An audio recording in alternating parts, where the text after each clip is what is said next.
Well, thank you so much for inviting me. I'm excited to talk to you today about automation, artificial intelligence, and the future of work. In 2023, so 2 years ago now, Goldman Sachs released a report saying that generative AI will probably eliminate 300 million jobs globally, which is about 10% of the global labor force. What does this actually mean, and how accurate might this prediction be? Like many participants in the current debate about artificial intelligence and job loss, Goldman Sachs is riffing on a paper put out in 2023 by researchers associated with the AI company OpenAI. They claimed that generative AI technologies will eventually eliminate 49% of people's jobs, which would, of course, be catastrophic. I want to think about this paper in relation to another one, which was published 10 years earlier. In 2013, Carl Benedict Frey and Michael Osborne put out a paper saying that new technologies would take 47% of our jobs, just 2% less than the OpenAI paper. That original 2013 paper kicked off a wave of automation hype. In 2017, OECD researchers made a more conservative estimate than Frey and Osborne. Drawing on the same data, they said that 14% of jobs, not 47%, were at a high risk of loss due to automation. What actually happened in that decade from 2013 to 2022? Did work actually disappear? Not only did work not disappear, in sectors like manufacturing, where robots have had the biggest impact, productivity saw its worst performance since they started measuring it in the 1950s. So you can see here that right around the time that Frey and Osborne released their paper about how much robots were going to change the economy, technological change in manufacturing, at least as measured by labor productivity, which is a standard measure of technological change in the economy, it stopped growing completely. So this was actually the worst decade for technological dynamism, not the best. Frey and Osborne never really commented on this result, but the OECD did acknowledge the failure of their predictions. In fact, the OECD explained, industries that were predicted to lose more jobs due to automation actually saw more job growth. So using this predictive model, the very jobs they said would disappear due to automation actually grew faster than other jobs. They weren't just wrong a little bit, they were wrong in the total direction of change. Why didn't the wave of job destruction that many people were expecting come to pass? And what does this tell us about the present wave of anxiety around ChatGPT and generative AI? The first thing to say is that the research methods used to generate these results were bogus. The estimates of job loss were not based on any real-life analysis. Economists and computer engineers simply make guesses about robots and AI's capacities to do tasks without talking to a single person working in any of the fields that they analyzed. But we can still ask, why were they so wrong? Even if their methods weren't good, why were they so wrong in their predictions? At the time, in 2013, most of the stories were about robots taking our jobs, not AI, although even back then, machine learning, which is the basis of generative AI, was a topic of conversation. What I'm going to tell you about now is the evidence that they cited at the time and what really happened. And this part of my talk draws on and extends and supplements my book, Automation and the Future of Work, which came out in 2020 and is being published in Brazil this year. One thing they said is, or one thing that researchers pointed to was this rising robot density. The number of robots employed per 10,000 manufacturing workers was growing very quickly across the world, and particularly in East Asia and Northern Europe. However, what they didn't say is that robots generally do a small subset of tasks. Most robots are used to move heavy things in precise ways. Robots are also used for welding and soldering, that is, joining materials with high heat, and a few robots are used for assembly, painting, and cutting. By the year 2000, much of the revolutionary transformation associated with robots in industry had already been achieved. New technologies today, at least in industry, are mostly promising to extend existing trends, not to further revolutionize them. Meanwhile, the vast majority of robots not only do a small set of tasks, but are employed in a very small number of industries. In Europe, for example, a recent paper showed that half of all robots are employed in the auto industry. So, what this means is that even as robot use is growing, it's growing in a very small number of activities in a very small number of industries. Robot use is not growing evenly across the manufacturing economy. The other evidence that they cited was the falling cost of robots. So the price of an industrial robot has declined by about 80 to 90% in the last 30 years. However, what they didn't tell you is that the cost of purchasing a robot is just a fraction of the total cost of integrating that robot into production. So, programming, integrating, and optimizing robot performance is at least 3 times as expensive as the robot itself. For this reason, robots are used almost exclusively in large companies that produce a small set of highly standardized products. Small and medium sized enterprises, which tend to focus on custom made, small batch production, typically use no robots at all. What about in the service sector? Most people in the United States and actually in Brazil and in many other countries work in services. Outside of manufacturing, robots need to be smarter to act in non standardized and hence fast changing environments, which are typical in the service sector.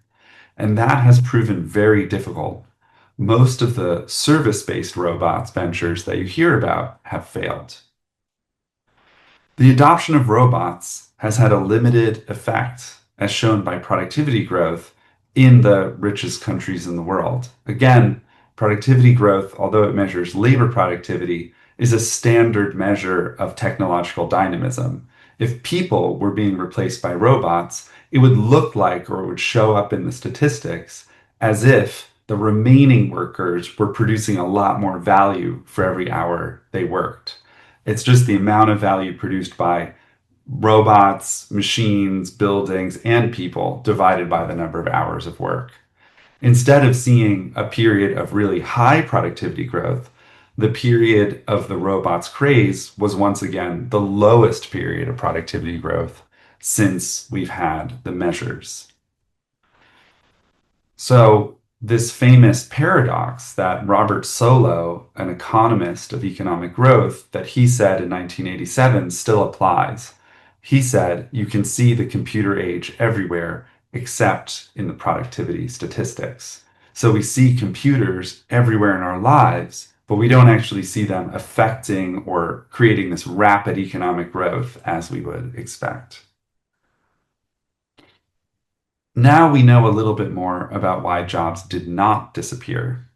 But if jobs didn't disappear, were they nevertheless transformed in some way? The answer is yes, and it is the most important underreported finding from this literature. Here's what researchers studying the effects of digital technologies on jobs discovered over the last few decades. Very few jobs have been destroyed completely by computers, but many jobs have changed significantly in how they're carried out. Researchers discovered that, quote, most of the adjustment to past computerization occurred through changing task structures within occupations rather than changing employment shares between occupations. What does that mean? It means that jobs that we thought were going to disappear actually change very significantly in how they're carried out. So both the Frey and Osborne article that started the robot hype cycle and the ChatGPT article that suggested they both suggested that there's a threshold of task automation above which a job completely disappears. In reality, even if a job is 50% automated, there's no reason to assume that job will disappear, or even that the number of people working in that job will decline by 50%. Just because a lot of the tasks are computerized, it doesn't mean that a job will disappear. You might need just as many people or more people to perform the remaining tasks. Instead, what tends to happen as tasks are automated is that the tasks associated with a job change. The job stays there, but what it means to work that job changes. And in fact, the number of people working in that job may grow, stay the same, or shrink, depending on how technological factors interact with a host of other economic factors. And I'm happy to talk about that more if you're interested. But another feature of this research that's very important is that it showed that changes in task compositions of jobs aren't simply a matter of economic factors. The same job turns out to require very different tasks, both across firms and across countries. What does that mean? It means that if you go look at how cars are made, you'll see that building cars looks very different in the most high-tech firms in Germany, like at Volkswagen and BMW, compared to the most artisanal car production in Italy, like Ferrari and Lamborghini, compared to less high-tech but newer firms producing electric cars like BYD in China. They're all doing the same job, but the tasks involved in these jobs is very different based on technology as one factor, but that's not the only reason. What researchers find is that the same job looks very different in different countries due to, first, differences in legal frameworks, second, due to union and collective bargaining agreements, and third, due to previous histories of automation.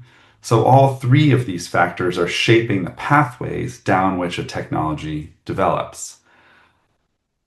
And I think this is a really crucial insight that we haven't really absorbed in the public. That because if jobs disappear, then there's no use worrying about what it's like to do those jobs, right? If a job is about to disappear, we can't spend too much time worrying about what it's like to do that job because the job will be gone soon. But if jobs change significantly without disappearing, then how they change matters a lot. What we now know is that we can alter the pathways of technological change by changing the social and legal frameworks within which that technological change unfolds. And so we should really do that.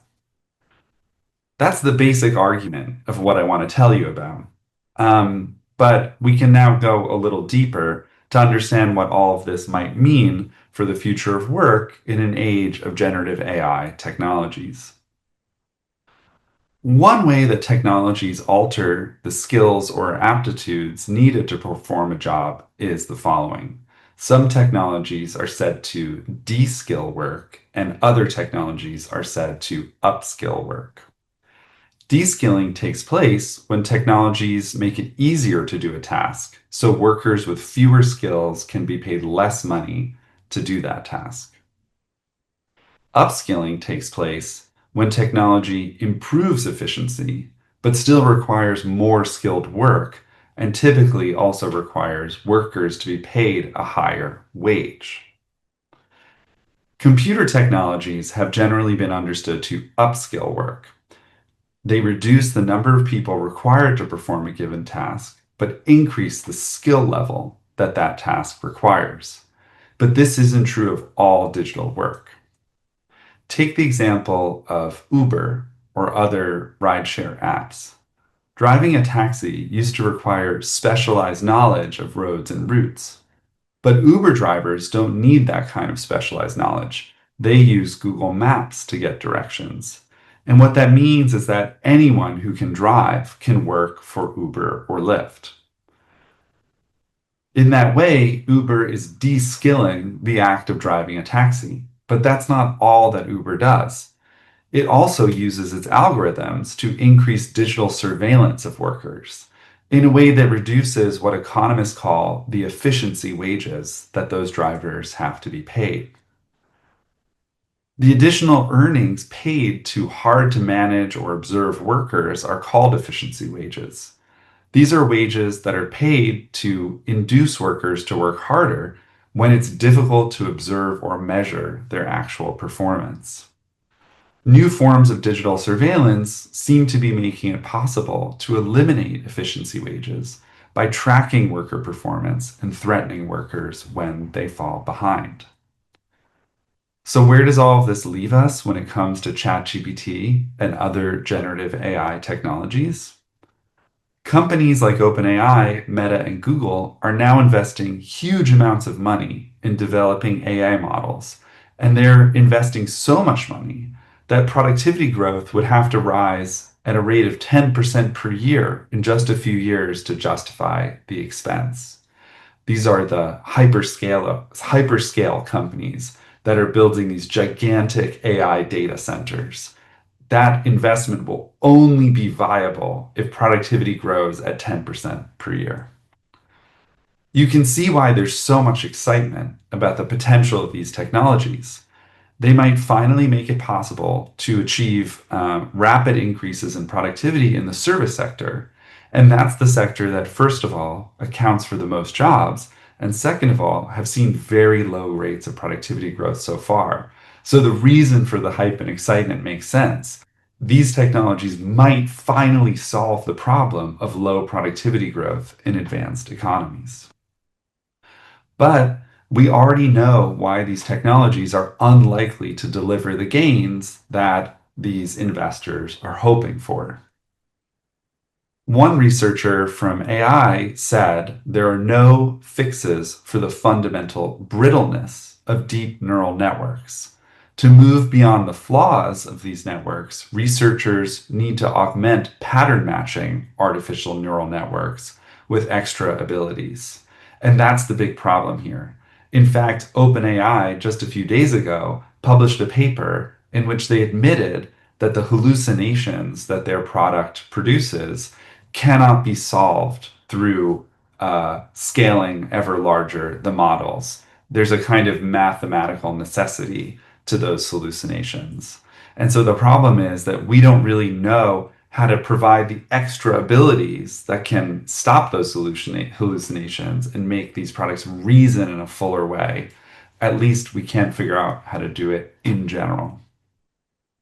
Part of the issue here is that the terms deep or artificial neural network make it seem like ChatGPT's architecture is modeled on the architecture of a real human brain.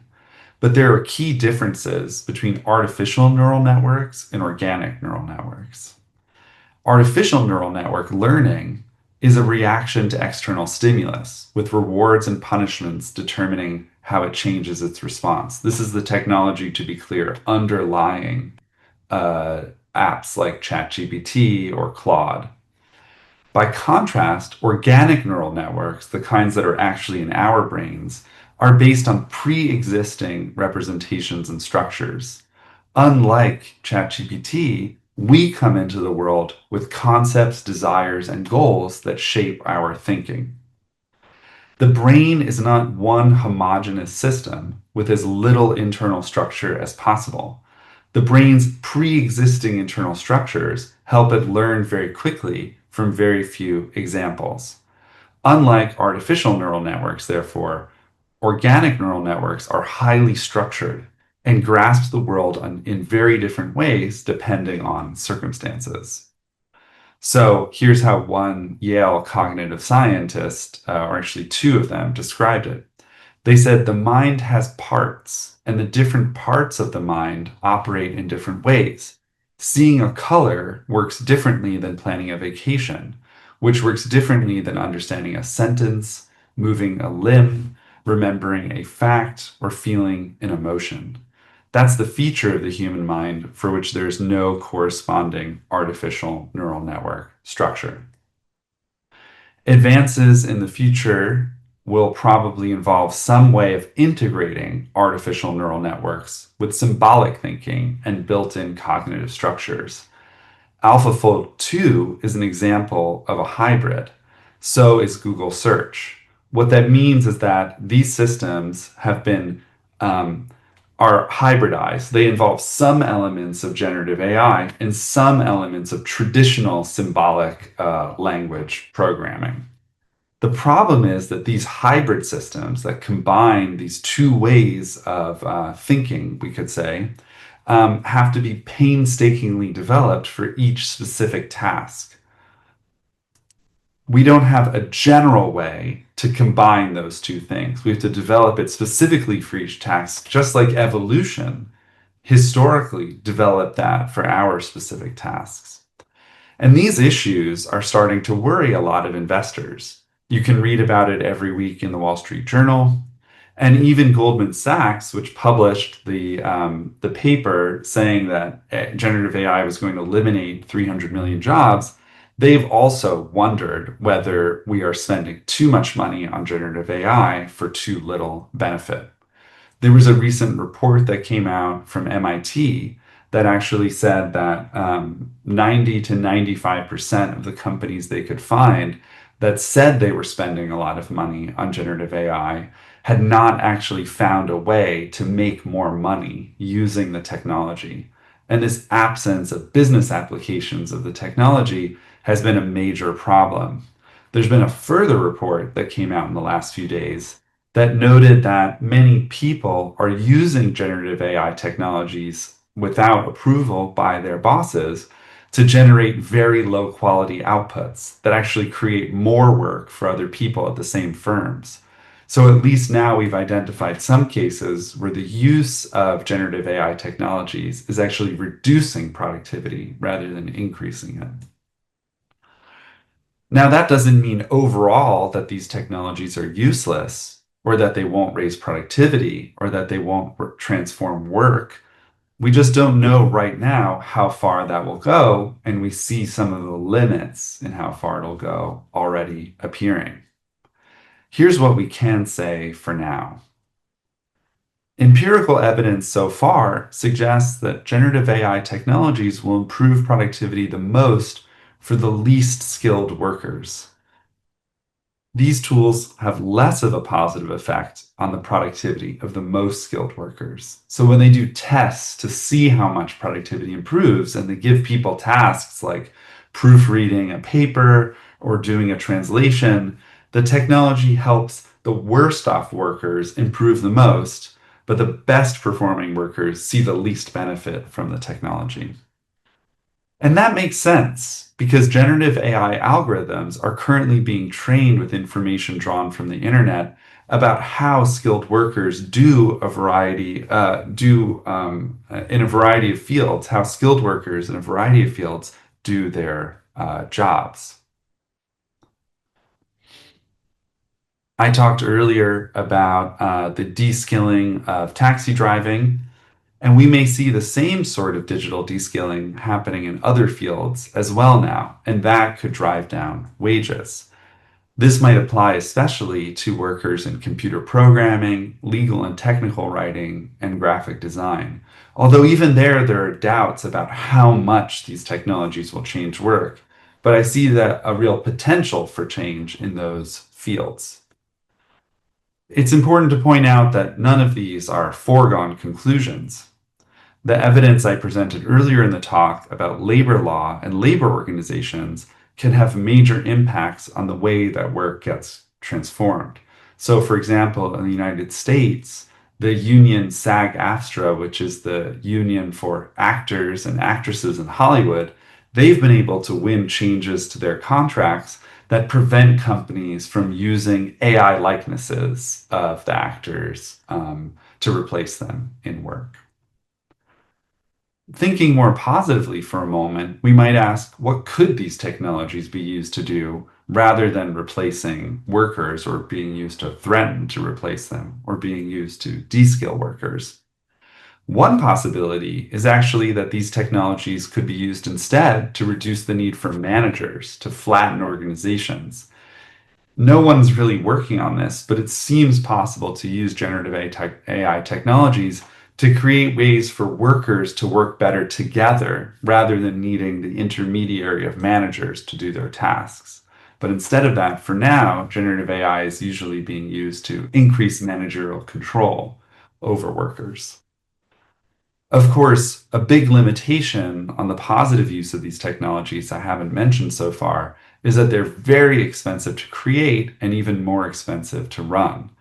The biggest criticism we could make of generative AI is that its environmental costs are staggering, and that limits how much we could use it in a just world. So some people say that a lot of use of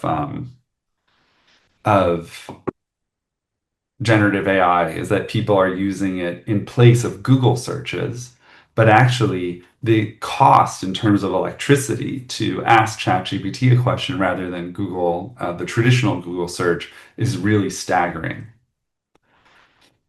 So, in this talk, I explained why we should be skeptical of estimates of technology induced job destruction. Jobs are changing more than they're being destroyed, and how they change matters a lot for working people.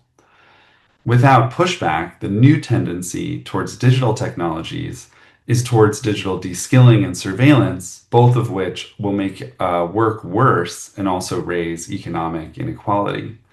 But it doesn't have to be that way. We can push for changes to labor law and for empowered workers' organizations that redirect pathways of technological change. And I think that will be especially important once the AI bubble bursts.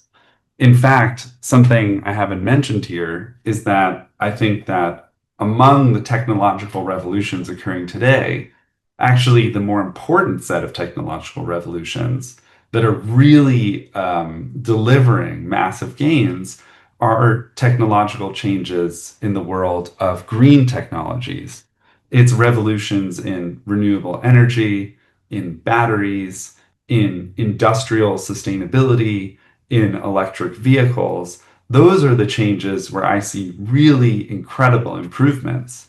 And those are changes that are mostly being undertaken now in China rather than the United States. In some ways, I see the United States' huge investment in Silicon Valley and in generative AI as a way to try to leapfrog China's industrial revolution, to say we're going to have an even more advanced revolution here, and that once we have this brilliant AI, it will be able to do everything that these green technologies are promising.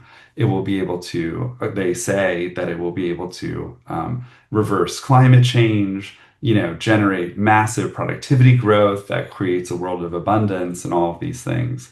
I think what's very likely to happen instead is that ChatGPT and other generative AI technologies will deliver some gains, but not nearly enough to justify these huge investments in data centers. And so at some point, probably in the next 6 months to a year, the ChatGPT generative AI bubble is really going to deflate. And at that point, we're really going to have to figure out what to do and whether we can shift course to really invest more in these green technologies rather than in generative AI technologies. So thank you so much.